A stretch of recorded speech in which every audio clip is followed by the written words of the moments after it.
Hi there, I'm Drew Badger, the world's #1 English fluency guide, and in this video lesson we're going to be describing a knife. Wow. So this was actually a requested video, or a requested object, I should say. So this is a new video series where we're just trying to explain things in beginning, intermediate, and advanced English, just so you can develop fluency and see what it's like to express yourself and obviously learn a few new vocabulary words as well.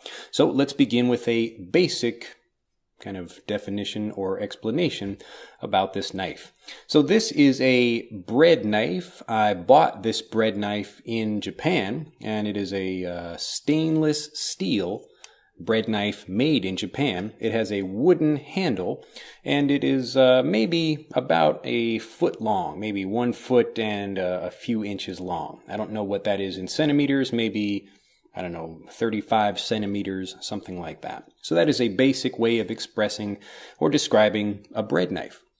Now, if I want to be a little bit more interesting, the intermediate way of expressing this would be, this is a bread knife with a serrated edge, or serrated edge. Now, a serrated edge means that you have, instead of a flat surface like this side here, and I'll give you a closer look of the blade here, so you can see that the edges are serrated, so they go up and down, and they move in and out, in and out, in and out, the way a saw blade does. So a serrated blade, the reason this is on a bread knife is because when you want to cut a piece of bread, if you have serrated edges like this, it makes the cut easier, but the cut becomes a little bit uneven. So it's easy to cut when you have a serrated edge, but the cut itself is not exactly as nice as it would be if you have a straight flat edge. So some knives have a straight flat edge, or a cutting edge, or a serrated edge like this.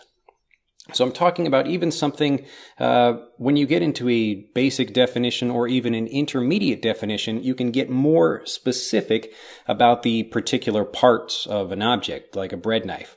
So I want to get, even more specific in the advanced way of talking about it. So I'm talking about from the knife and moving to the discussion of the serrated edge. So this is S-E-R-R-A-T-E-D, serrated. I believe that's the way to spell it. I'm really not the greatest speller, but hopefully that makes sense. So we're going to go into the advanced way, the fluent way of expressing this knife. So this is a fluent, or I don't even like thinking fluent now. So this is a knife that I picked up here in Japan. It's called bready. That's the name of the knife. A lot of knives in Japan, a lot of various objects actually have some really interesting names in Japan. People like a lot of cute names out here. But just to talk about this knife specifically, it's got a serrated edge. And the reason it has a serrated edge is because it's easier to cut for something like a bread, like a loaf of bread that can be kind of hard on the outside, but maybe soft on the inside.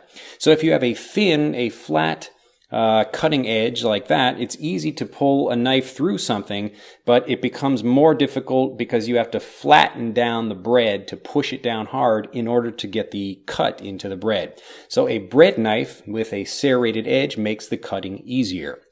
Now you'll see a serrated knife sometimes on scissors. So again, a serrated edge is something that's got a jagged edge like this. So it goes up and down.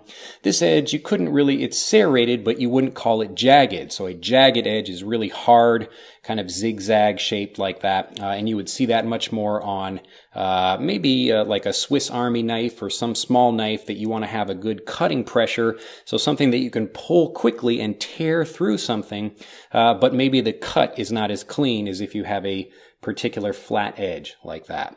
So I'm just going into the details. I'm not really talking so much about the history of the knife or anything like that interesting about it, but just because when you look at an object, even something as simple as a knife, there's always something interesting to learn if you go deeper into that thing. So yes, this is a knife. It is a cutting edge and a handle, and that's basically every knife. But if you want to get more specific, you can learn a lot more about the serration of the knife, why we have a serrated edge, or other interesting facts about the knife. And that would lead you to discover more interesting things as well. Like the fact that bread knives are actually really good for cutting tomatoes. Because if you cut a tomato with a flat edge, you can cut a tomato like that, but it's much easier to just use a bread knife because of the serrated edges. that cut through the skin of the tomato without smashing the tomato. So if you've not tried a bread knife for cutting a tomato, you should give that a try. Anyway, that is describing a bread knife. I hope you have enjoyed this video. Don't be fooled, especially if you are the kind of learner that thinks, well, a knife is kind of boring. Why do I want to study that?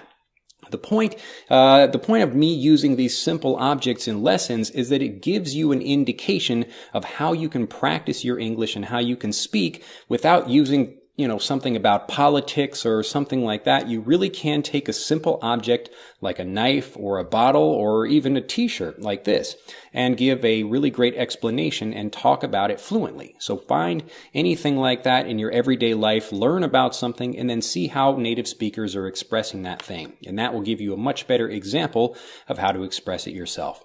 If you have enjoyed this video, do give it a like. Press that like button and go down in the comment section below this video. Let me know what you would like me to cover next. Or if you hate this video, that I should stop doing it. I got lots of people that really enjoy this series and some people that don't. But hey, hopefully it's helpful for you. I look forward to seeing you in the next video. Become a subscriber to the YouTube channel if you haven't already, and I'll see you then. Bye-bye. To continue learning, click on the link in this video to download Speak English Naturally, our free guide to speaking and sounding like a native English speaker. The guide reveals the 3 most important kinds of conversational English you must learn if you want to sound native, and will help you experience instant improvement in your fluency and speaking confidence. To download your free guide on a mobile device, click on the link in the upper right of this video. To download your free guide from a computer, click on the link in the lower right of this video. I look forward to seeing you in the guide.